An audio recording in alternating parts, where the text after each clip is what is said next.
Good morning, everybody. I see we've got people still logging in.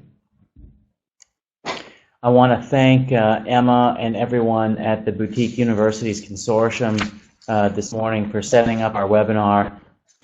These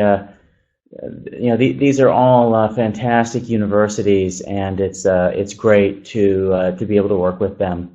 And I'm really thankful that I'm going to be able to speak with all of you today about something that is very important to me, the U.S. visas.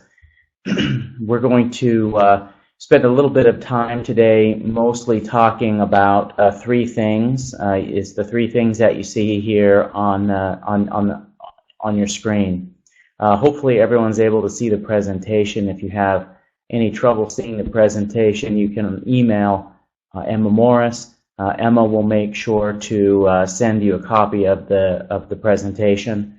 But there's really three things I want to cover today. Most of you, in fact, all of you, are for the most part agents and potentially some students watching this as well, who are going to be doing the application this summer for a U.S. student visa. Over the summer, the U.S. embassies and consulates literally process hundreds of thousands of student visa requests. It's quite a production if you are ever working in an embassy and you get to see this firsthand. I worked as a U.S. Vice Consul. I was a U.S. Vice Consul in Seoul, South Korea. My visa team processed about 70,000 visas a year. And so you can imagine that there is a tremendous amount of work that a vice consul has to do in processing, this huge, incredible volume of visas for so many students from all around the world. So what I'd like to talk a little bit about today is really the things that are often most misunderstood. Each country has sometimes country-specific application instructions. We're not going to be delving into that today. Instead, what I'd like to really discuss is kind of the statutory and legal basis for the qualifications of the U.S. visa. What does 214B mean? Those of you who've been doing this for a while, there's kind of the dreaded 214B, which is how most students get refused. And I want to give some tips for the student interview, because I do believe that many students are refused simply because they go into the interview unprepared. So if I can help more people to be better prepared, to understand if they qualify for a visa and understand what to do if they're refused, or understand what a refusal means, then this will be a successful meeting this morning. So let me start off by saying, and you can all in the chat line, if I were to ask you what percentage of student visas do you believe are given? So if you were to just guess, I'm not asking you for the refusal rate. I'm saying what percentage of students do you believe are approved for a visa when they apply? And I know that varies by country, but overall, globally, if you were to guess, what would it be? So I'm looking at our chat line. Does anyone have any guesses? What percentage of student visas are approved? Would you guess 70%, 60%, 60%, 70%, 50%, 80%? Some of those are pretty close guesses. Yeah, the actual answer is that 71%. It's 77%. 77% is the global average for F1 visa approval rates, and for a first-time applicant. Now, if you're applying, if you're not a first-time applicant, that rate is a lot higher. And so there's this persistent myth that most students are refused, and even in countries like India, where there's this perception that most students are going to be getting refused, that's simply not the case. The vast majority of students will receive a student visa. And so the number one thing, and the first thing you need to tell your students when they apply, is to just take a deep breath and relax, because the vast majority of students, they're going to get their visas. So let's talk a little bit about the basic visa requirements and what it means. You'll see here in front of you 4 bullet points. These are the basic requirements that you must have if you want to get a student visa. These are legal requirements. They cannot be waived, and the consular officer cannot make an exception for them. The first is residence abroad. The student must have a residence abroad. That also means they intend to return to their residence abroad. So just to drill down and be a little bit more specific, that a residence abroad is sometimes hard for a student to prove, because it means that the student must demonstrate that they intend to return home when they finish their studies.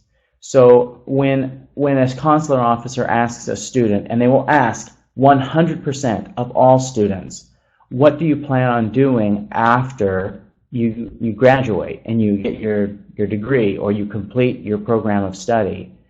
And if the student says, I want to stay and work in America, well, that doesn't mean they intend to maintain a residence abroad. In fact, if you go and you look on the very top of every student visa, it says non-immigrant visa. That means that the student cannot intend to immigrate to the United States. So students must have a residence abroad. They have to be able to demonstrate typically that they live with their parents or family, or that they have a family that they're going to return to in their home country. Now, the reality of the residence abroad requirement is that most student visa holders do not return to their home country. They go to the United States, maybe they get married, maybe they do find a job and they get an H-1B visa and they decide they want to stay. That's okay, but the student cannot leave initially intending to immigrate. They have to leave with the intent to come back home. Number two, the second bullet, a student has to also be accepted to an approved institution with a full course of study. First off, what does approved institution mean? An approved institution is an institution that has I-20 issuing authority. So if you have an I-20, that means the school is approved for foreign students to study there. Students who are on a student visa are not permitted to study at non-approved institutions. A full course of study means that the student must take, at a minimum, 12 credit hours, or that school's equivalent, per academic term. Now, that varies depending on if you're going to an English language school, or you're going to a trade school, or you're going to a four-year university, or for graduate school. What that unit load means. It also varies whether you're on the quarter system or a semester system, and variations of that. And so each school will tell the student what the minimum number of classes are that they must attend, and it's very important that the students make sure that they always maintain that number of courses. Students are permitted to take students are permitted to take like a summer vacation or a break. It's becoming increasingly popular for schools in the United States, including schools in the Boutique Universities Consortium and other schools like BYU Idaho and some of the Cal State campuses, to have year-round admissions where students can start at any term year-round, and if the student wants, they can study year-round. They can still take a break, and even if it's not a summer break, students are permitted to take off one semester or the summer term every year, and that's okay for them to do that. Third bullet, students must have sufficient academic preparation to pursue the intended course of study. What that means is that a consular officer wants to make sure that someone has the proper credentials for what they want to do. This is usually pretty easy to demonstrate. For example, if you're going to a university, you're going to need to show that you graduated from high school. You may also need to show that you speak English sufficiently for that program of study. If a student is going to the United States for a program that they intend to go to an English language program, for example, where they're going to be taught English, the I-20 will usually state that the student is not required to be proficient in English for that program of study because it's an English course. In that instance, the consular officer will usually conduct the interview in that person's native language. because it's not an academic requirement that you speak English for that course. However, if a student is planning on attending the university and the I-20 does not state that a language other than English is the language of instruction, the consular officer will expect the student to be sufficiently prepared, not just academically from their past studies, but also with English. And students can be refused if their English is insufficient to do a visa interview. Consular officers will refuse them, saying that, look, this student's English is just not adequate, therefore they were not prepared to study at that university. The last one is something that we get a lot of questions about. Does the student have sufficient funds to cover the first year of study and access to sufficient funds for subsequent years? On the I-20, it shows the total amount of tuition, living expenses, and other expenses while the student is in school. And there's a total amount. Generally, consular officers, they will always check to make sure that a student has that money. The students can also have a letter of support that has been properly notarized from someone who's agreed to support them and then has provided the same type of financial information showing that the student has sufficient funds for study. So again, the basic requirements are you have to have a residence abroad, you have to be accepted to an approved institution with a full course of study, and you have to have sufficient academic to pursue your intended course of study with funds sufficient to cover that first year, and in the subsequent years, you have to show that you either have income or savings or a way to pay for those subsequent years. All right, so 214B, the failure to overcome non-immigrant status.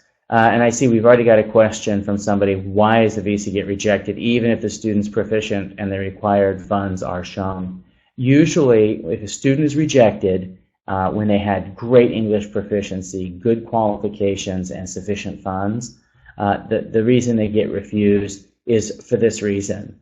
Oftentimes, when students go into the visa interviews they do not prove to the consular officer that it's their intention to return home after their program of studies.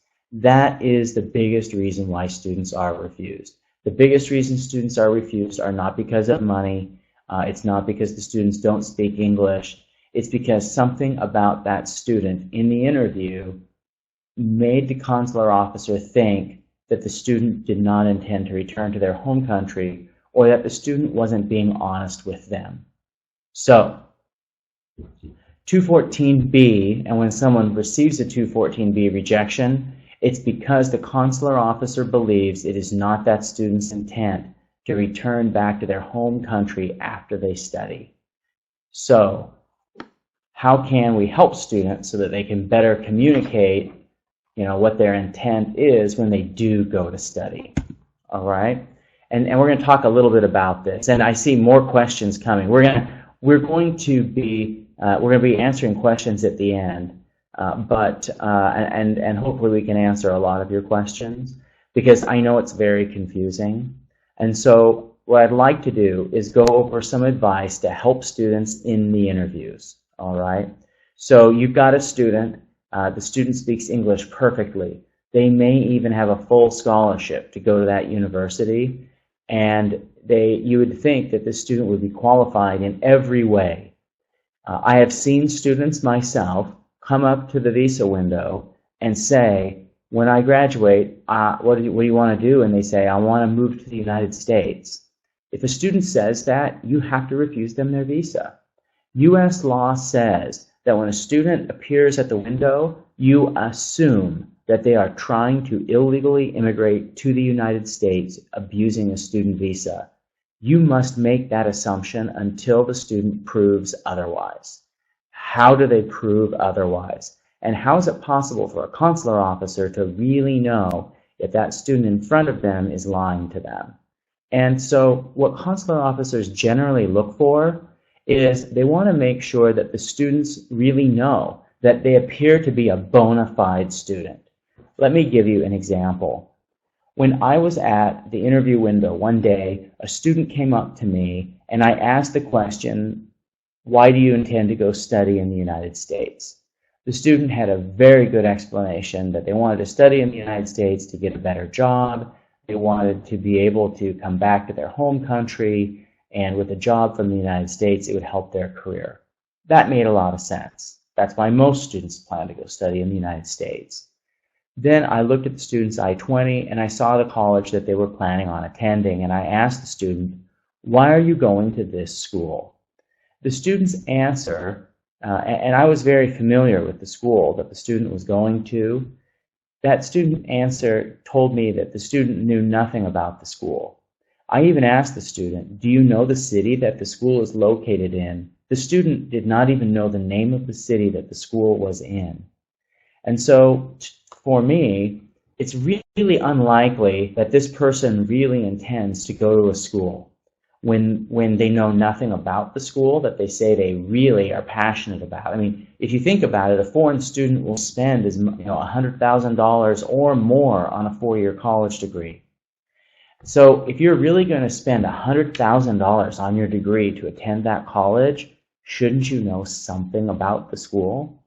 So when a student comes up and they can't answer basic questions about the university or about why they want to study their chosen field, that's very suspicious.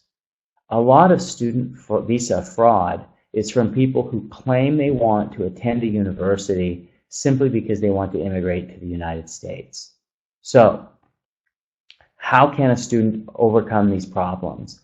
How can they come into the visa interview prepared and to give the best impression so that they can honestly receive the visa that they are qualified for?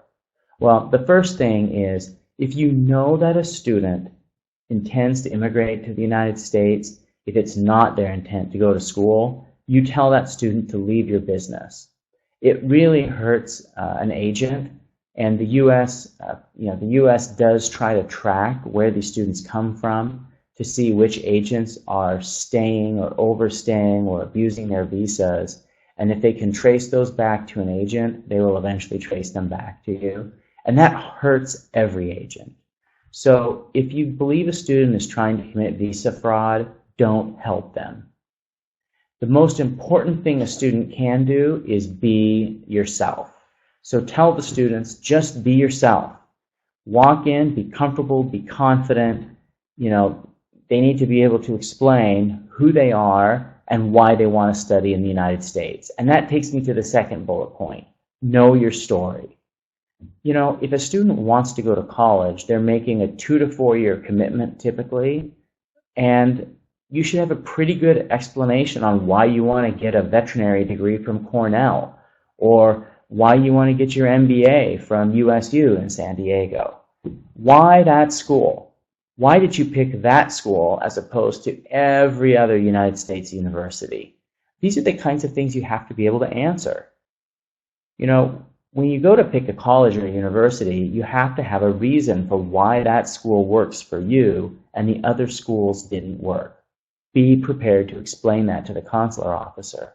So, be yourself, know your story. The third is smile. A lot of times when people come to the window, they're really nervous. Sometimes students can come across or communicate almost menacing.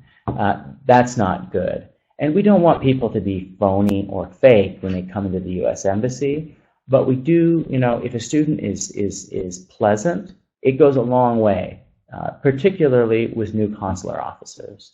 Now, this is something that the State Department won't tell you, but I'm going to tell you, that when a person goes to the embassy or consulate and they're requesting a student visa, having an experienced officer that's conducted a lot of visa interviews is to their advantage. The problem where you will see, sometimes you get a student that will be refused and it won't make any sense at all. A lot of times that's because the student, or I should say sometimes, that's because the student interviewed with a brand new consular officer. New consular officers that just arrive at a post abroad, they can make decisions that are inconsistent because they really don't understand the local culture. It's difficult for them sometimes to be able to know if the student's story makes sense within the context of that culture or that country. And because of 214B, they will sometimes resign. You know, they will 214B someone that a more experienced consular officer would grant a visa.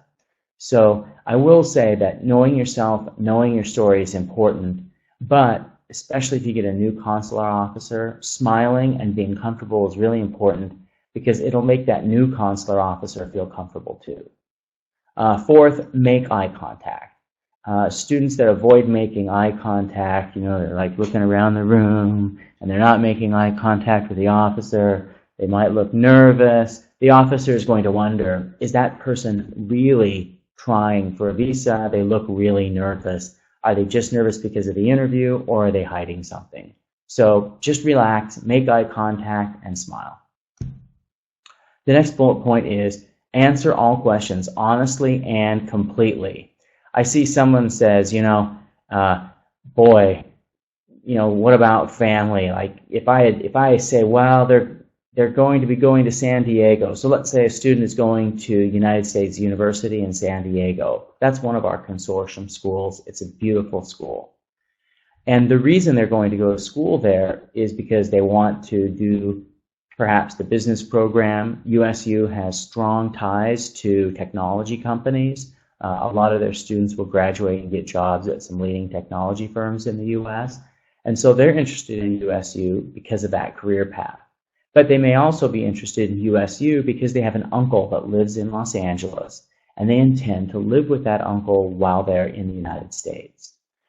A lot of times, students go into the interview afraid that if I honestly tell the consular officer that I have a family member living in Los Angeles, then that consular officer will believe that I'm more likely to immigrate since a member of my family has already immigrated. And when it comes to student visas, that's not entirely true. If you mention that you're going to be living with your uncle who lives by the school, it actually reduces the financial burden that they expect you to pay, and it makes it easier for you to get a visa. So in that instance, look, I have an uncle or a family member. By answering that question honestly, you're showing to the consular officer, one, you're showing them that you have integrity, and it gives them confidence that the other answers you're saying are true. But particularly if you plan to live with a family member while going to school, it helps them to know, okay, this student doesn't require as much in their maintenance expense, so they don't have to show me as much money because I know they'll be with a family member that will be helping to support them. So answer all questions honestly, even if you think it's not the answer that they're looking for. That's okay. Give an honest answer. Finally, what do you do if you get refused? So you get the dreaded 214B, and they slide the letter under the window. They say they're refusing you for 214B. There's something that most people don't know that is really important. Anytime a student is refused a visa, the student may request a supervisory review. So if they slip the letter under the door, the student can say, okay, could I please ask to have your supervisor review my case? Now, what that does is it means that the consular officer has to go and get their boss. That boss will come and conduct another interview. This is a requirement, okay? So if a student is refused and they feel like, hey, that's unfair, I'm qualified for a visa, ask for a supervisor to review the case. The consular officer will get their boss will come back, they will come to the window, and they'll interview the student again. When they interview the student gets a second interview, and they get a second chance to get a visa. I would say about half the time that you ask for a supervisory review, the student will get the visa. Typically, if a bona fide student is refused and they ask for a supervisory review, it's because the consular officer is a new officer and they're unfamiliar with the culture. The supervisor then has the opportunity to give the student their visa and to do training for the Vice Consul to help the Vice Consul understand why that student was legitimate. So always ask for the supervisory review.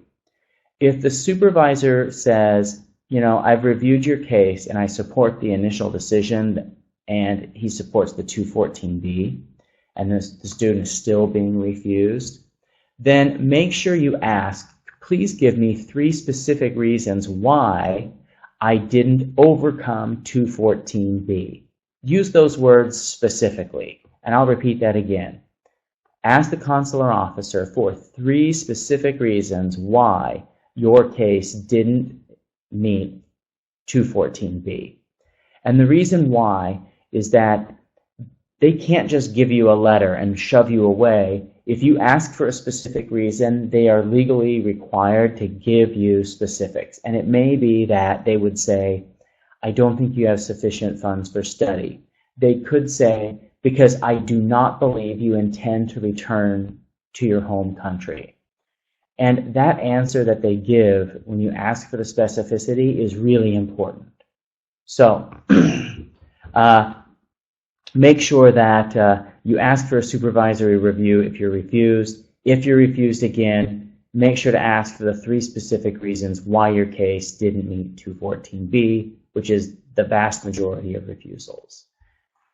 All right, so that kind of concludes the part where we're talking about, hey, student visas and the interviews and what the qualifications are.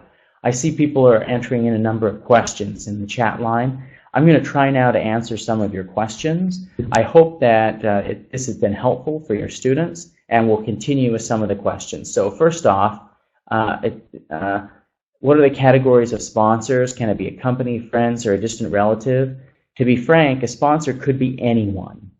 I'll give you an example. There's a student I know of right now. He is being sponsored by a U.S. billionaire. He was in the United States on a non-student visa. He made friends with this billionaire. This billionaire has agreed to sponsor him to return for a student visa, and he's signing these affidavits of support and having them notarized that he's going to cover the student's costs for the full 4-year program of study. That's a pretty lucky student. Most of us don't know billionaires who want to pay for it. So it's not unusual. It can be a company, it can be a friend, or it can be a distant relative. What's important when you have a sponsorship letter is that the student can explain why that person wants to pay for them. Again, know your story, and the story should make sense. If the consular officer says, how do you know this person? And they say, well, I don't really know them. Well, it doesn't really make sense that a stranger would pay for your college degree. So if you have a sponsorship letter and the student doesn't understand the relationship of the sponsor or the motivations of the sponsor to fund them, it's probably fraud and they'll probably get refused. So again, it could be any kind of sponsor, that's fine. Just make sure that it makes sense. So do the visa officers encourage supervisory reviews? They don't encourage or discourage. And so I would say they don't encourage it, but they don't discourage it either. It's just the law. And what many people don't understand is that visa officers, they're just trying to apply the law. And so they don't encourage it, they don't discourage it, it's just the law. You can request a supervisory review if you are refused. And so I always say do it. Hold on here, I'm going to try to scroll up a little bit on our questions. Yeah, so people have a very expensive university and they believe they won't be able to afford it. You know, what you believe is sufficient funds is not always what a consular officer believes is sufficient funds. And so let's talk a little bit about sufficient funds. So it's not enough to just have money in your bank account to cover the first year.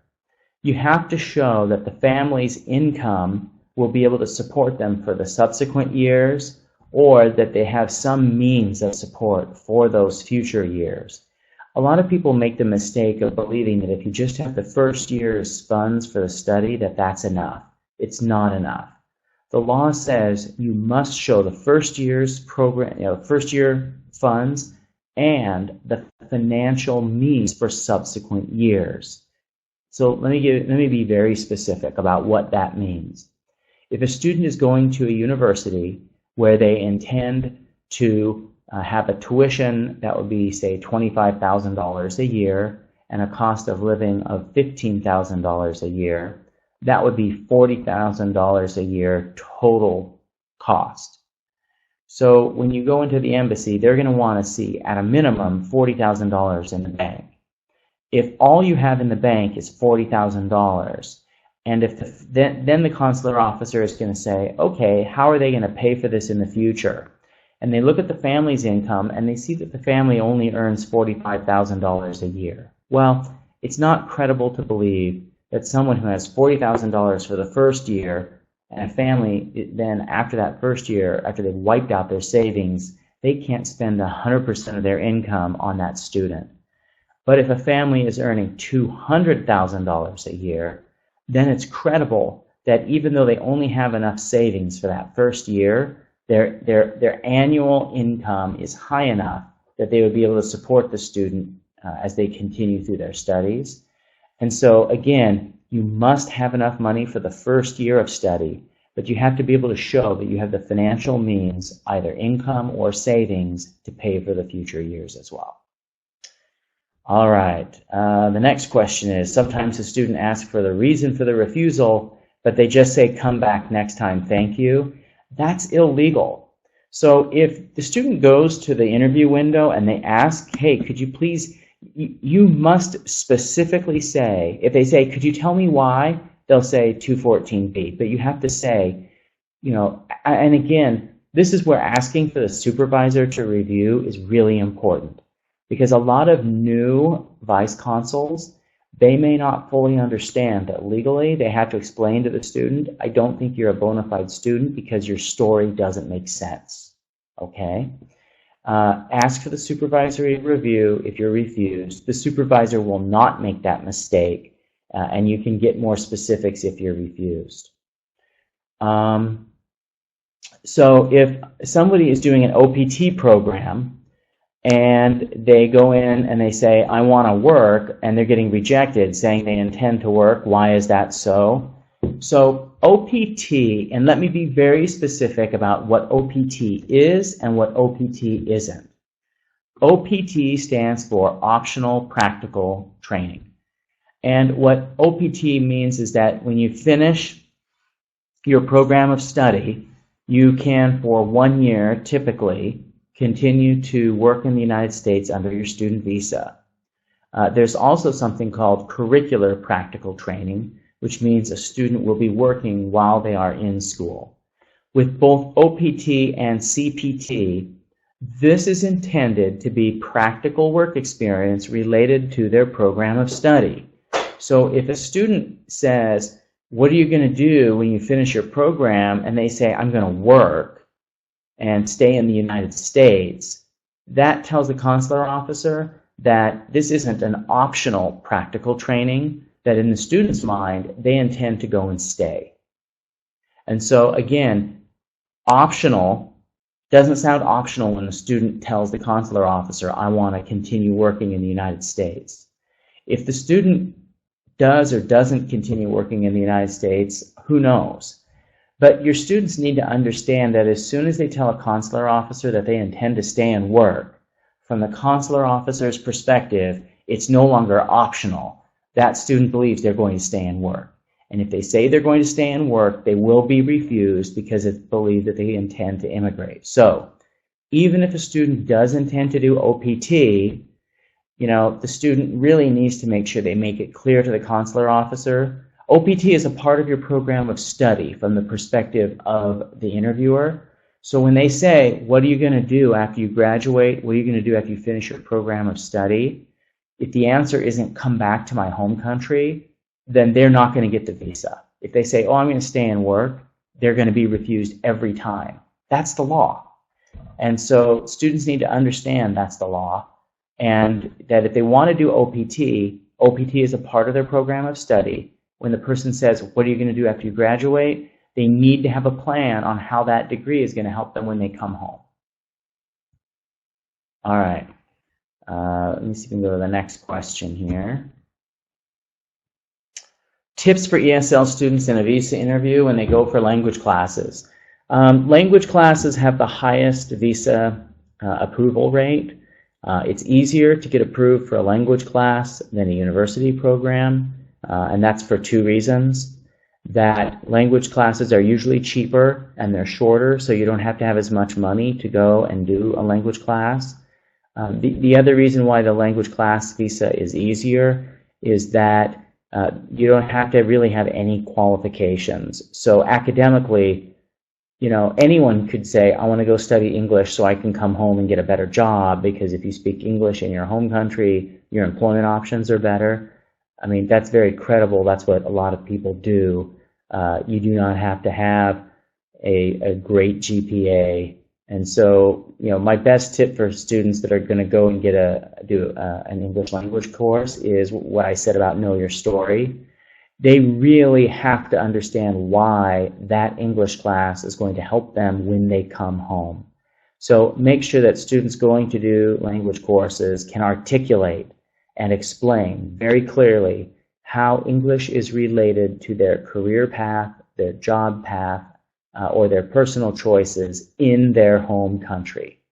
So if you go in to do a language class because you want to get a job working in the United States, well, you probably shouldn't help that student.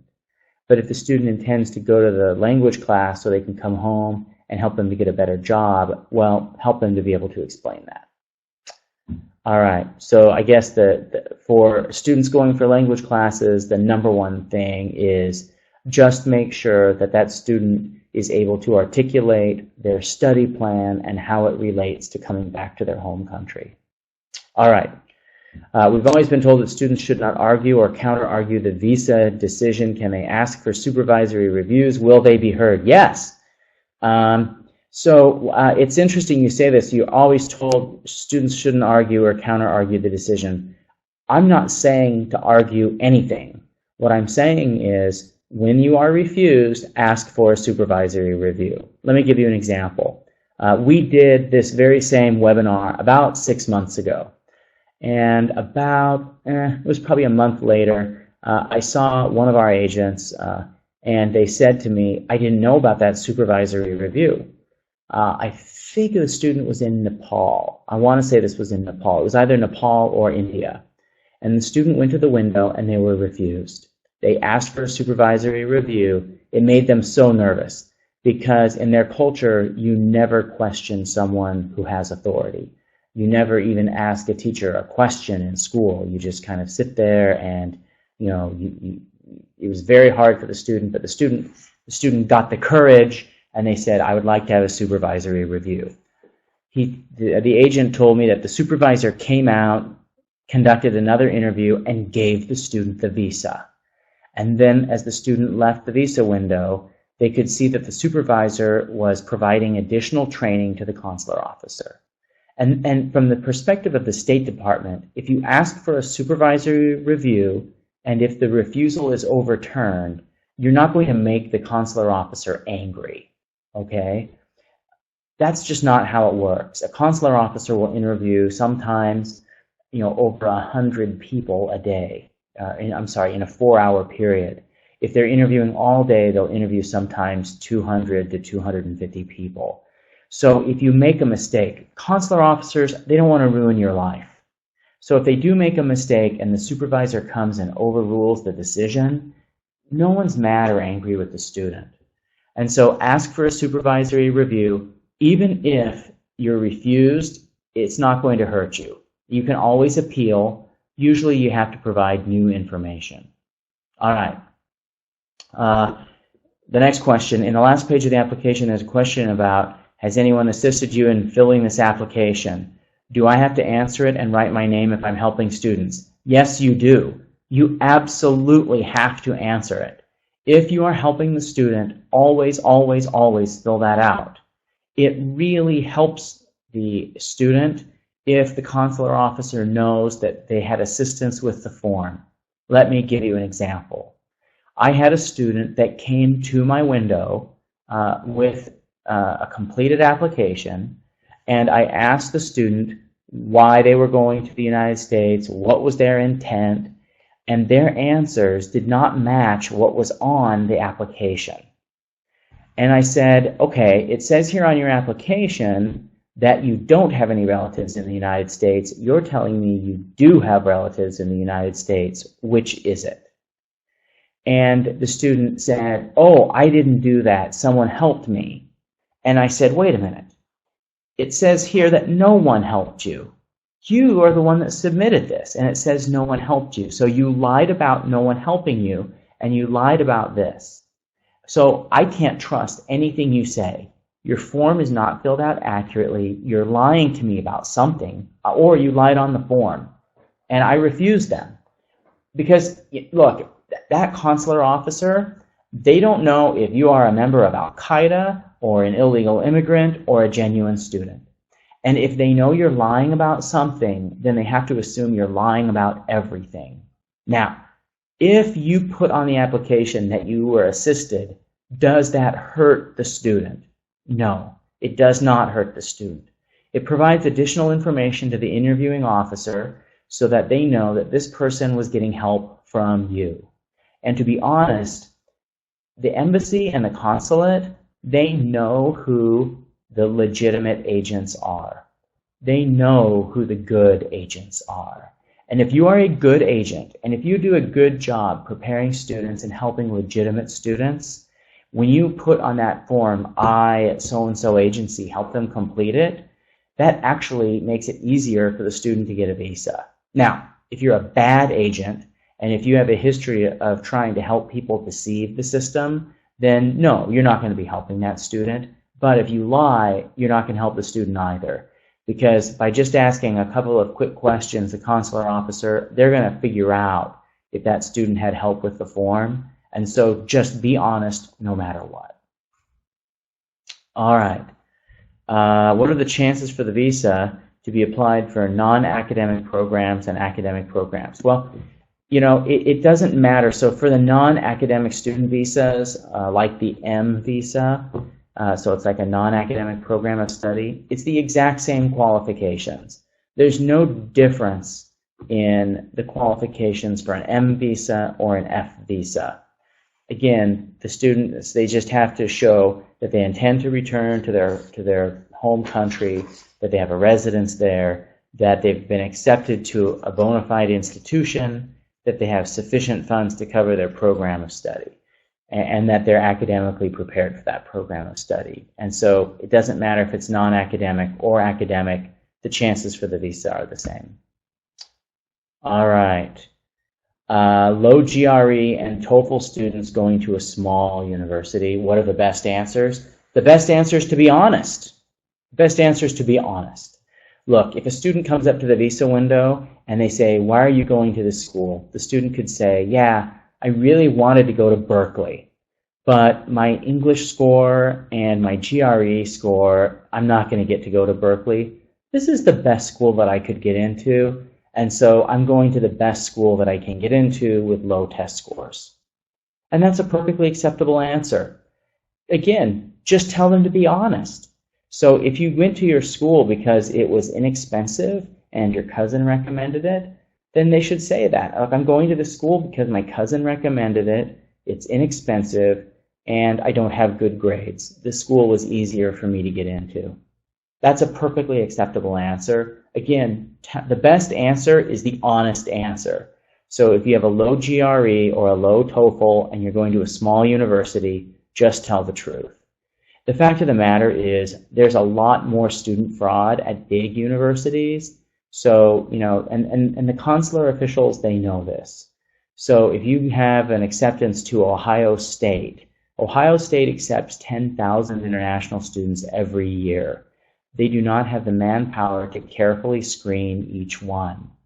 So a big university actually, you know, they may get a little bit more scrutiny. Small universities tend to do a better job of screening their students.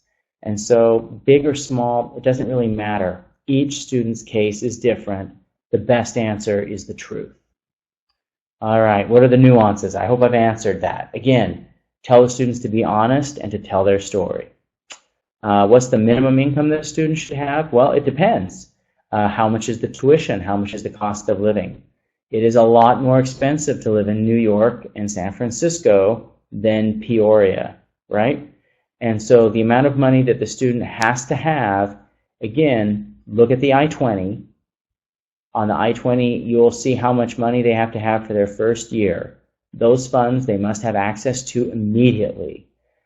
Then think about what's the total amount of money for the program of study. The student either has to have that money in savings, or they have to show that their income is sufficient to be able to pay for that. Students are getting their visas rejected with a 200% income source. Well, sometimes it doesn't matter how much money you have, because the student goes to the window and the consular officer believes they intend to work. If a student goes up to the window and says after graduation they intend to live and work in the United States, it's going to be almost impossible for that student to get a visa. And so income is not the only qualification for a visa. Remember, they have to intend to return to their host country, to their home country, after they finish their studies. That's why most people are refused. So the next question, if you ask why you were refused, they tend to say, please try again later. Look, if you ask for a supervisory review when you are refused, and you ask the supervisor to specifically explain why 214B applies, they must answer that question. If they don't, they're breaking the law, okay? And so it's important that you know, ask for a supervisory review and be specific. All right, when a visa officer asks a student, how did you hear about the school, can they say that they met with an agent? Yeah, absolutely. Look, the State Department knows that, in fact, if you go and you look, the institute, the IIE is an international institute associated with the U.S. State Department. They study this very thing, and they train consular officers. So in my consular training, they told us most students meet with agents, okay? So if I ask someone, how did you hear about that school? You say, because I met with an agent that represents the school. They showed me some brochures, the programs of study. There are other students that they sent to that school. I talked with some of those students. They like the school. I think that's a nice school for me. It's a price that my family can't afford. I like that city that the school is in. These are all appropriate answers. Again, tell the truth. Tell the truth. All right. If a student is rejected, can they apply again in a few months? If a student visa is rejected, you can apply again almost immediately. And so for student visas, if you are rejected, you can apply again. The way you reapply for a student visa, it varies by country. And so you need to check with your local embassy or consulate. In some cases, when a student reapplies, they have to come back for an interview. In most cases, when the student reapplies, they have to submit paperwork. So let's talk a little bit about that. So when you reapply, and let's assume that you were refused under 214B, and you asked for a supervisory review, and the student was refused, you have to give new information. So when you reapply, whether you reapply in person or you're reapplying by submitting paperwork, you have to offer new information that was not available in the original interview. And so you need to start your letter or start your interview by saying, in my first interview, the consular officer was not aware of or did not know the following things.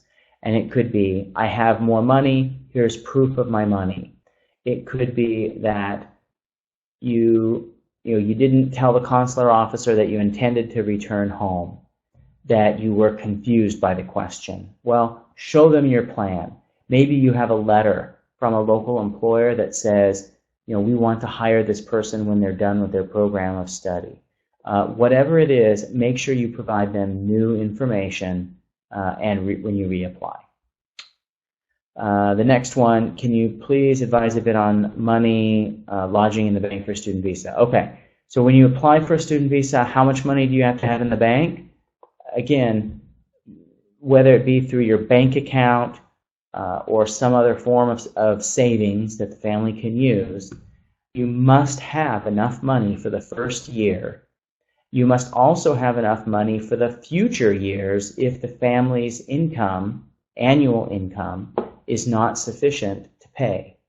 So again, if the family makes a ton of money, well, that doesn't matter because the family could every year pay that tuition. But if the family doesn't make enough annual income to pay the tuition, then they're going to want to see that you have enough money in the bank to pay for the full program of study. What is the most common visa rejection reason? From Poonam Devi. Poonam, the most common reason a student gets rejected is because the consular officer believes they are not a bona fide student.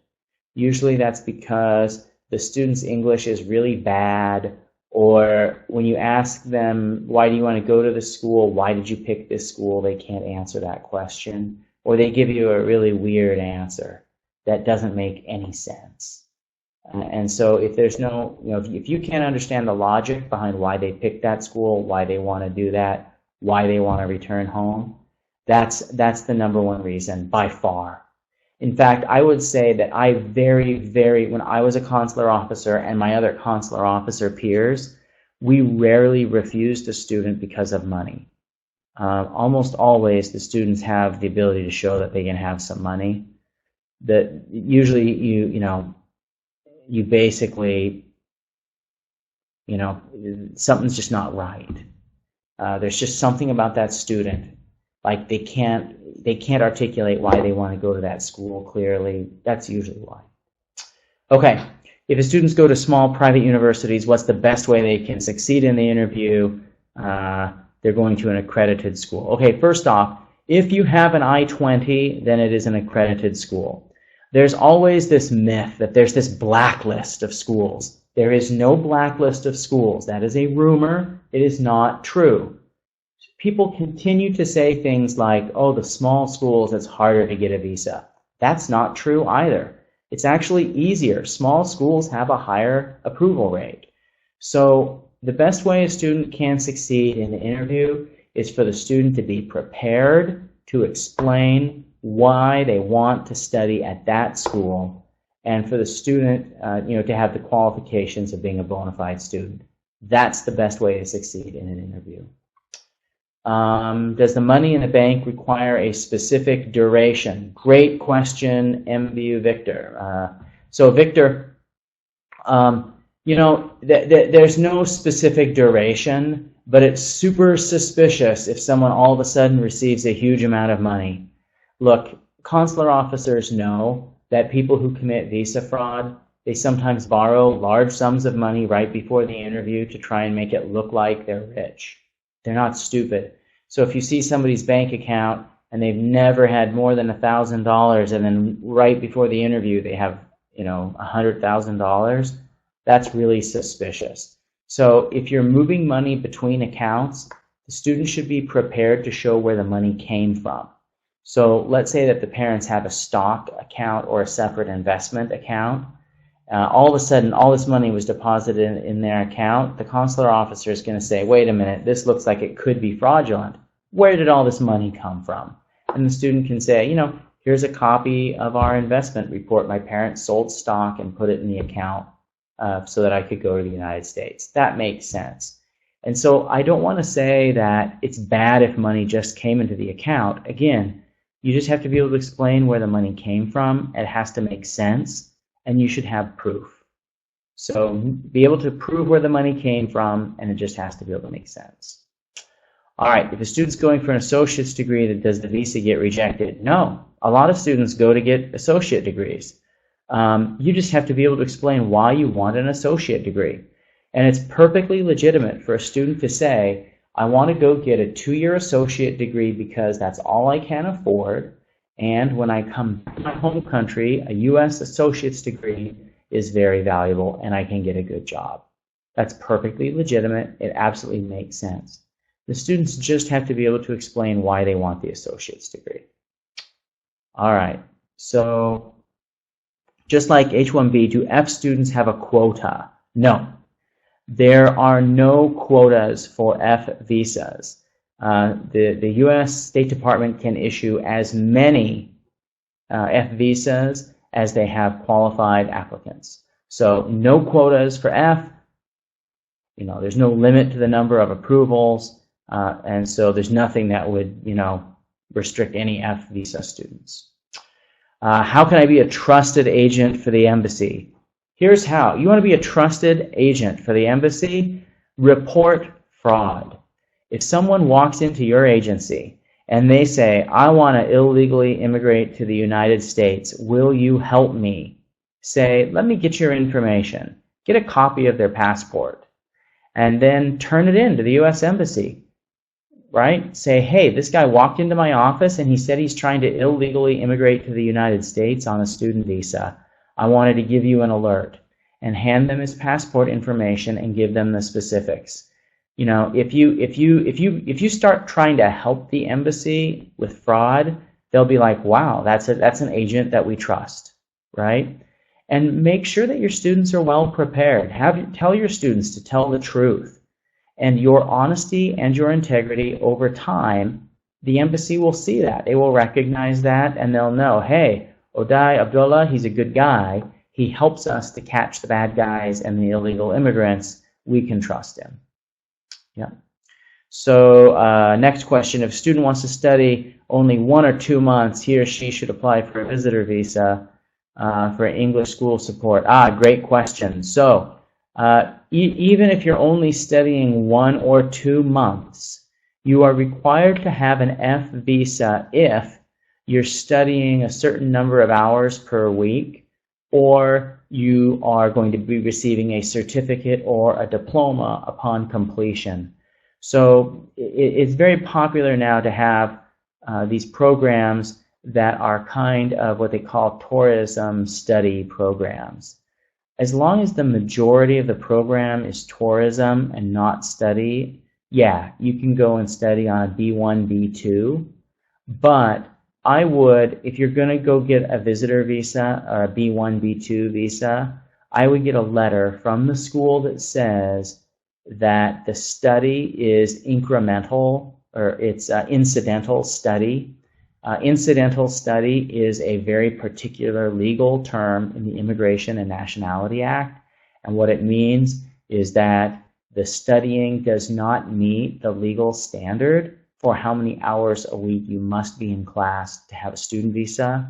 It also means that the student will not be doing a certificate or a diploma at the end of the course. And I know it sounds kind of silly, but literally, if they just give you a little certificate of completion that says, congratulations, you finished our program of study, even a little certificate like that, you have to have an F1 visa. And so, yeah, so for what they kind of consider study tourism, it really has to be that the study is incidental to the tourism. All right, is the GRE or the GMAT required for graduate level visas? No, it's not. Many universities do not require the GRE or the GMAT. And so, you know, they may be required for admission at a university, but they're not a requirement for a visa. If the student mentions they have an option for OPT and would like to gain international experience, then return, is that beneficial? Well, sure, it's beneficial, but if you make that the focus of your visa interview, Mihak, if the focus of your interview is you trying to explain why you want to do OPT, then you look like someone who really wants to work in the United States. You'll probably get refused. I mean, look, I know people want to do OPT. Don't make OPT the focus of your interview. I mean, that's just foolish. I'm just being very honest with you. If a student is worried more about working in the US than they are their studies, then they probably want to stay.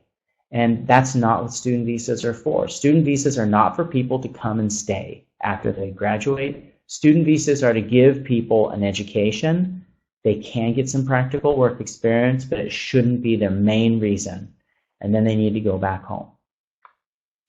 The J1 visa. Explain it. How do you have an MOU signed with any university in India where the students would be coming? Actually, the J1 visa, the MOU from the university. So there are different categories of J1 visas.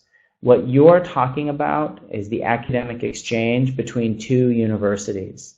So if you are on a J1 visa, and if your J1 visa is from some type of a sister school relationship, the consular officer will want to see evidence of that relationship. However, not all J1 visas are sister school exchanges. Sometimes J1 visas are for other academic programs sponsored by foundations or other groups. And so again, with the J1 visa, you just need to be prepared to show that the exchange organization that you're working with, that you have their documentation and you have a letter of support, and that's really all you have to have. So, well, and you have to have the other things. You have to have the proof of financial support and all that. But yeah, for J1 visas, you know, that MOU is only important if you're with a sister school program. Next question. If an agent charges the students a processing fee for help, do they consider it wrong? No, it's not wrong at all. If a student is paying you to help them fill out the application, look, America, we are capitalists. We believe that you can charge people a fee for a service. And so if you're charging your students to help fill out their application, God bless you, right? That's America. So no problem, you're a capitalist. Just make sure the student is answer. A student got rejected because they said, you're applying to the most common university, try something new. That is actually not a valid grounds for refusal. You need to ask for a supervisory review. It is, you know, look, if someone says to a student, you're applying to the most common university, try another one, that's probably because you have an inexperienced consular officer and they are an idiot. And I'm going to be honest with you. They're making a mistake. If in that instance you ask for a supervisory review, you need to explain to the supervisor, they just told me I was being refused because I was applying to a common university. Look, they're going to overrule it and give you the visa, all right? So if someone says something like that to you, that is not a valid grounds for refusal. Ask for a supervisory review and they will fix it. All right. When a candidate says they applied with the help of an agent, they get answers like, you lack research, try on your own. Well, I'll be really honest with you. Many students that use an agent, they don't know. So look, if a student goes in and says, I really don't know anything about that school, I'm depending on the agent who's helping me, boy, that is really a bad answer. And think about it. This student is going to go and spend 4 years somewhere. They had better know why they want to go to that school. And so agents, the reason why they say they lack research isn't because an agent helped them. It's because sometimes students that use agents, they don't learn about the school. I mean, you've seen this. The student's parents are more interested in what's going on than the student. You have to make sure that that doesn't happen. Make sure the students are prepared, very prepared. Okay, let's see, I gotta go up, I'm like missing some stuff here.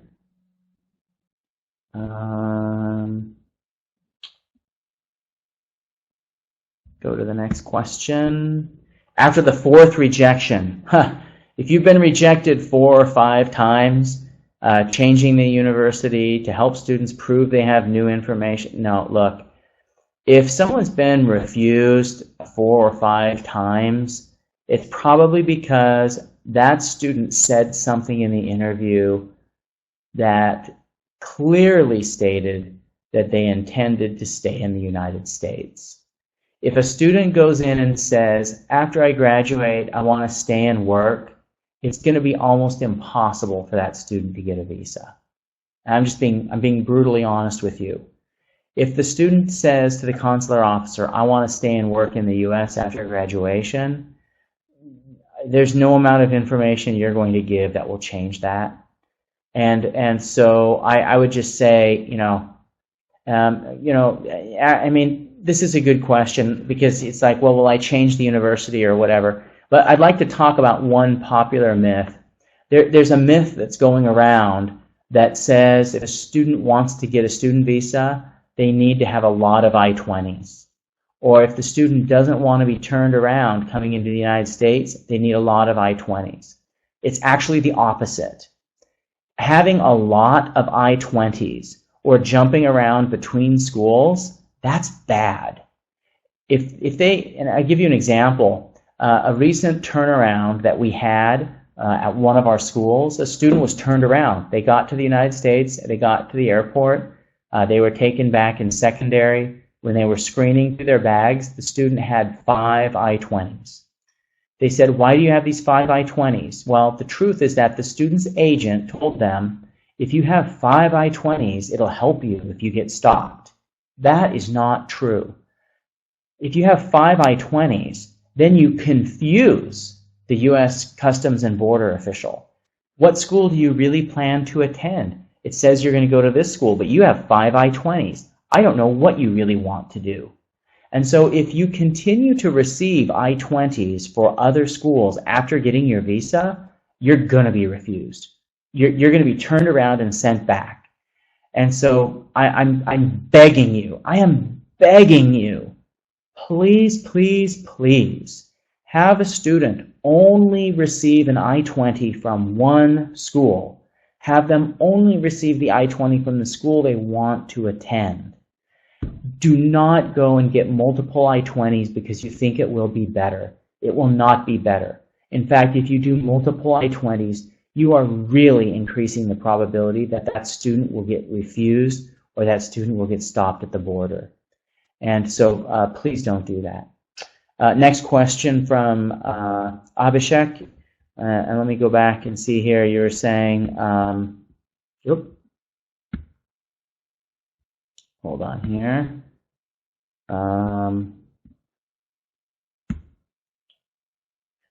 Let's see. Can you get the recording because your network was bad? Yes, you can. Abhishek, Emma Morris is watching this. We're going to send out a link to this recording so that everyone who wants to watch it can watch it. So if your network was bad, don't worry. You'll be able to download the video, and if you can't hear me, you will be able to listen to the recording. On my screen, I have a little thing that moves up and down that shows that it's recording my voice. So you will have a good recording. I'm very confident when you watch the video.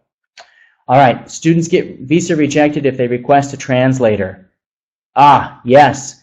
So why do they get rejected if they request a translator? Well, and I'll tell you why. If a student needs a translator, that means they don't speak English very well. And if you recall, you have to be a bona fide student with sufficient academic preparation to pursue the intended course of study. That was my third bullet point on what is the requirement. So if you're telling me that you're going to go to college in the United States, but you don't speak English well enough to do a visa interview, well, guess what? If you don't speak English well enough to do a visa interview, you do not have the qualifications, and I will not give you a visa. And so when you say, hey, the students that request translators get refused, that's why they get refused. Because a bona fide student going to college in the United States would have English sufficient to do a visa interview. There is an exception to that, and that is a student that's going for language school. If a student is going to language school first, they can say, look, I know I don't speak English well enough to go study. That's why I'm going to language school. And if you have a translator for that, that works, right? You said even when the student's going for a language program, look, if a student's going for a language program and they need a translator, there's probably something else going on there. You usually only see this when they're trying to do a program that requires English. Let me say one other thing. The schools sometimes make a mistake on the I-20. If someone is going to study in a language program, it should say on the I-20, English proficiency not required. So, everybody write this down. If English proficiency is not required, make sure that the I-20 says English proficiency not required on the I-20. If a student receives an I-20 from a school and it doesn't say that, you need to call the school and say, hey, you sent me an I-20 for this language program. It doesn't say that English proficiency is not required. You need to add that to my I-20. it should say that. If it doesn't say that, then the consular officer will refuse a student if they don't speak English. So, let me repeat. The only time English doesn't matter is when the I-20 says English proficiency not required. So, whether it be a degree program or whether it be an English program, if English is not required, make sure the I-20 says that. I can't emphasize that enough. All right. Send us the presentation. We will send you the presentation. Next question. Can a student say after the completion of associate's degree, I'll apply for a bachelor's with credit and return back home? Yeah, absolutely. That's totally fair. Say, I'm working on my associate's degree. When I'm done, I want to transfer to a 4-year university. After I finish my 4-year university, I'm going to come back home. Totally fair. In fact, I remember a student that came to my window and I said, why do you want to go get your associate's degree? And they said, it's cheaper. The community college is cheaper. I can go to the 2-year college. I can save all this money. Then I transfer to the more expensive college to finish. That totally makes sense. Many students do it. And it shows that the student actually, prepared for their interview and they understand why they want to study at the schools that they do. So, yeah, that's not an issue at all. In fact, if a student does that, they're just being honest, and it's fine. How are offers able to check the duration of the bank account with money? Isn't it a bank secrecy? Well, they're able to check the duration of the account because you should bring in a copy of the account's history. So it is bank secrecy. The U.S. Embassy cannot check the history of your bank account unless you give that to them. And they require that you give it to them. So please, have the student take with them the the bank account history. You want to have that history with you and have it. Next one is just saying thank you. Hey, thank you. Quotas for visas? No quotas. There are no quotas. Why do you see more refusals at the end of the intake? Usually because those are the least prepared students. All the people who are rushing at the last minute tend to be the worst students. It's not because there's any particular rule. It's just that, the students who procrastinate and wait till the end are people who tend to also not be prepared and to answer the questions. Next one, is it possible to get a recording? Yes, absolutely. We'll be sending it out. And you'll be able to get this after we're finished. Is it okay to say the student has relatives in the United States? Yes, absolutely. There's nothing wrong with having family in the United States. If you have family in the United States, it doesn't help you or hurt you. You just have to be able to explain why you're, again, why that school, why that program of study. Education USA says you should get I-20s from at least 4 schools, and isn't Education USA a government agency? Look, Education USA is not, they are a NGO that is funded by the US government. So technically they are not the US government. They are an international organization funded by the US government. If Education USA says you should get 4 I-20s, to be frank, please email us privately if Education USA is saying that. We will reach out to their office and talk to them. That's probably because they're inexperienced. What Education USA should be saying is, look, apply to 3 or 4 universities. Have your top pick that's hard to get into, and have some schools that you will get admitted to. After you've been admitted, request an I-20 from the school you intend to go to. That is what Education USA should be telling you. If they're telling you to get I-20s from 4 schools, wow. Please let me know. I will personally contact the supervisor in that office, and I will make sure that is corrected, because Education USA is giving you bad advice if that's the case. I'm working as an agent. 80% of our students go to the interview. All supporting documents is only to submit their visa confirmation and SEVIS payment. Why are they not asking for the supporting documents? Yeah. So, Odai, let me be again. I'm going to say this again. that the most important part of the visa interview is the student answering the question, why am I going to that school and what do I intend to do after I graduate? That is far more important than money. And so, honestly, the students, they got to be able to be prepared to tell their story. And if you have a really compelling story, the money is not as important. Okay? And I hope that helps that. Get an I-20 from at least 4 universities. So Andrew, if they're telling the students to get I-20s from at least 4 universities, please let me know what office that is. We'd like to be back in touch with them because what they may not understand, and to be honest, the U.S. government is really big. And that Education USA office, they may not understand that all those I-20s confuse Customs and Border Protection, that students that have 4, 6, 7 I-20s, it makes it look like they don't know what they want to do and it hurts them. So again, please tell me if someone is saying that to students so that we can fix it, because it's incorrect. The student attends a second time or third time visa interviewer. The officer asks, what was the last visa rejection? What's the best answer? If the student doesn't know anything about the rejection. Oh, they're going to say, why were you rejected last time? This is why it's important to ask for a supervisory review.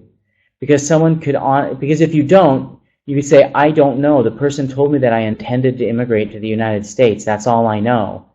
And, again, ask for a supervisory review. Even if it's the second or third time, ask for a supervisory review.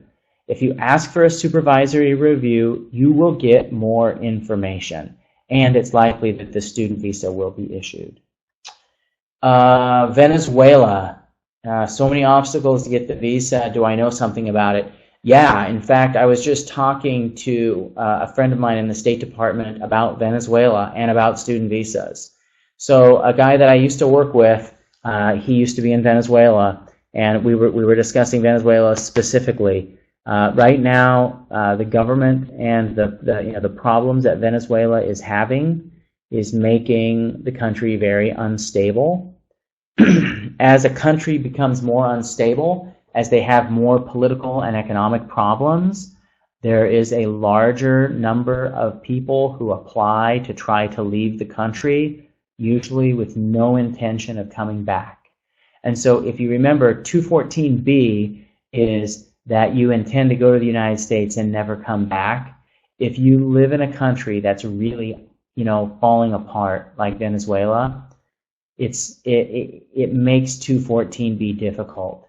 Because why would you ever come back to Venezuela if you have a U.S. degree and you're living in the United States? And so, I'm really sorry. Venezuela is a tough place right now, but because of all the social unrest and the instability, it does make it harder for a student to get a visa, because it's harder for a student to be able to explain why they would want to come back. And unfortunately, that's just the law. Okay. I'm only going to be able to answer a few more questions because we're going to have to wrap up here by 7:30 my time. So I'll get to as many as I can. If we didn't get to your question, I'm sorry. What about students whose relatives won the green card lottery? We ask the students who have a relative that U.S. the lottery if they say yes. You usually don't take their case or send them to another country because it's a dead case. Well, look, if you have family members who immigrated to the U.S. through the green card lottery, it means that it's more likely that you're trying to do the same thing, right? And so if your family, if your extended family is actively trying to immigrate to the United States, yeah, that does make it harder for someone to get a student visa. I wouldn't say that it's a dead case. However, that student needs to be prepared to say, I have family members that move to the United States, but I am not moving to the United States, and they had better be prepared to explain that. They could say, look, my brother immigrated to the United States, or my cousin immigrated to the United States, but I am not immigrating to the United States. I am returning home. My parents live here. I am supporting them when they retire. You know, I want to come back and get a good job to take care of my parents. My brother didn't do that. I mean, again, they just, you have to have a good explanation on why you're different from the people who immigrated. So it does make it harder, but I wouldn't say it's a dead case. There should be a copy of their bank account history. For what duration? You know, I mean, it varies. Some U.S. consulates, if you look at their website, they ask for you to bring 1 year of the bank account records. Some don't ask for anything. You know, I would just say be prepared with 6 to 12 months of not just your bank accounts, but your investment accounts. It could be a printout. So, you know, increasingly, people don't have printed statements. And so if you're just printing a web page, that's fine too. You just need to come with something that shows the money. And Dimitri, if you want the officer to believe it's not borrowed money, then you need to be able to show where the money came from. So if all of a sudden $50,000 showed up in your checking account, you should be able to show them that, okay, I have a life insurance policy, or I have an investment account, this is my other account, and if you notice, $50,000 left this account, and the $50,000 was deposited into this account. So you just have to be able to show where the money came from. If a visa officer asks a student that has a poor ranking and does not have a campus, they're running the university only with an office space. Look, this is something that I've heard about before, that sometimes they do this. Ask for a supervisory review. If a consular officer says, oh, that's a bad ranking school, I'm going to refuse you, they can't refuse you because the school has a low ranking.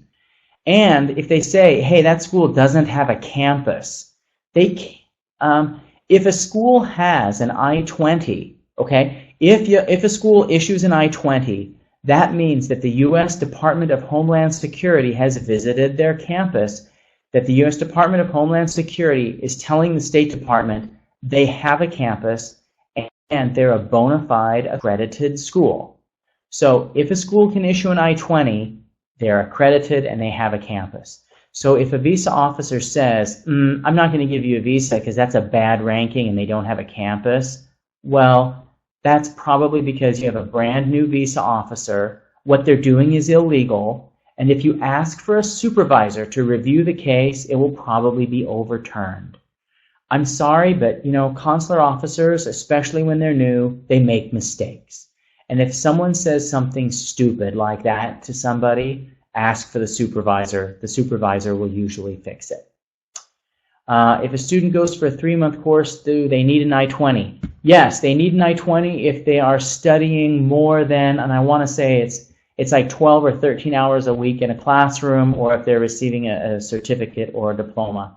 It doesn't matter how long the program of study is for. Again, it's the amount of time every week you spend in a classroom, and it's whether or not you receive a certificate or degree. So, yeah, they may still require one. What is the process for a supervisory review? You have to ask for it. You have to say, I would like the supervisor to review. That's what you do, right at the window. You just insist. They say, oh, you're refused. Say, okay, I'd like to have a supervisory review. And as soon as you ask for that, they gotta help you.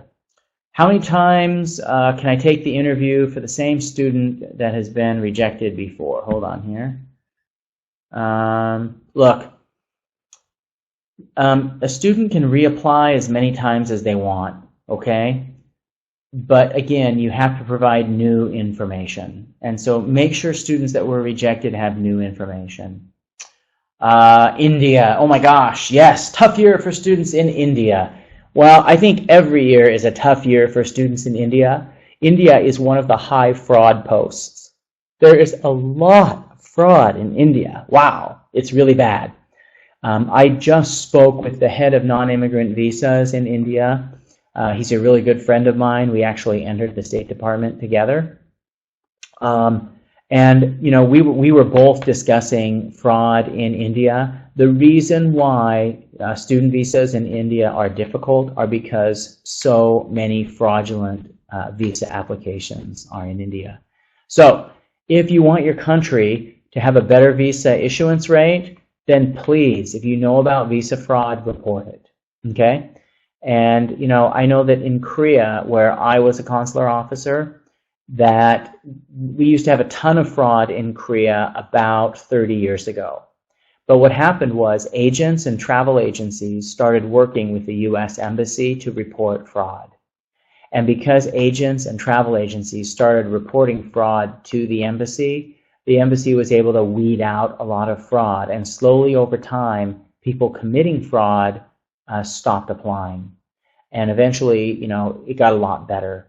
And so if you really want to help your country to improve its visa issuance rate, please help the U.S. Embassy fight fraud by reporting fraud.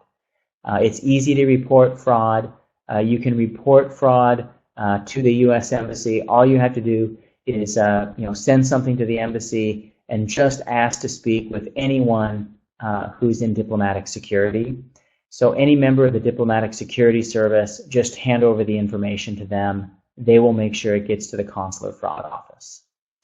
Okay. They have relatives living in the U.S. and their relatives are living in the U.S. illegally. You know what? Just tell the truth. If they have relatives that are illegal in the U.S., tell the truth. Say, yes, I have relatives that illegally immigrated to the United States, and I'm ashamed of that. I am not those people. I am trying to legitimately go to be a student and come back to my home country. Again, honesty is the best way to go. All right. Is the embassy biased against Muslim students? In Kenya, they've been getting rejections lately. To be perfectly honest with you, the embassy isn't biased against any religion. They just aren't. Usually what happens is you have, these things tend to come in cycles where you have a lot of people from a certain region that apply and then a lot of people from another region that apply. And it might give the impression that they're being biased against one part or another. But look, I did this for a long time, and I'm telling you, I've never met a U.S. embassy official who had racial or religious prejudice in issuing visas.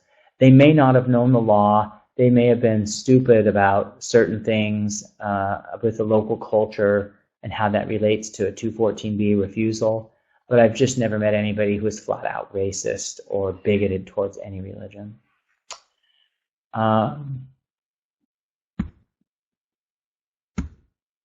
Okay. I'm going to just be able to answer a couple of questions. One here is, does the embassy keep the student file and give the decision through the mail? Poonam, that is really rare. So students are almost always immediately told whether they are refused or given a visa. In rare circumstances, they will take the student's application and say, we'll get back to you. That's usually for a security reason. There may be that person's name is the exact same name as a known terrorist or something like that. And when that happens, sometimes they will hold it because they want to do some additional background screening. That is very rare. Very rare. It doesn't happen very much. Okay. Yeah, so that's all the time that I have today. Oh wait, there's a really good question. If they're on a full course of study and they're returning to get a new passport, do they need to get a new visa? That's a really good question, Odai. When I was in the State Department, your visa, the visa was only valid for the duration of the passport. And so, yes, they would have to get a new visa if they renew their passport, because, again, the visa is only good for the duration of the passport. All right, and if the supervisor refuses you, you're in big trouble. Yeah, again, provide new information and reapply. That's all I'm going to be able to answer for today. So thank you very much for your time. We do these periodically. If you had trouble accessing us, you can come to our next. We're gonna be doing another session, I think, later today or in another month or so.